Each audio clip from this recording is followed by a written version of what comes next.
Арапя. Ако не си идвал тук от години, сигурно си мислиш, че магията е изчезнала и бетона е изял всичко на това прекрасно място, но до някъде така да е, няма да се лъжим.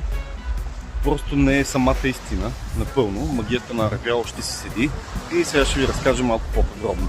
Сутрин водата е все още толкова чиста, а скалите на залива си стоят непокътнати от двете страни. Разбира се, мястото се е променило, не е вече точно типичния див къмпинг. Има място за артистични места, барчета, както и няколко много приятни ресторанта. За съжаление, бетона също се е намесил в Арапя, но слава богу има само няколко хотелчета, от които един е малко по-голям и даже не мисля, че е чак такъв проблем. По-големият проблем е всъщност в Борвите горички, където се строят луксозни вили. Но магията е тук, пак казвам, на плажа е страхотно, водата е кристално чиста. Аз лично съм отседнал в бунгало, което е на 5 метра от плажа.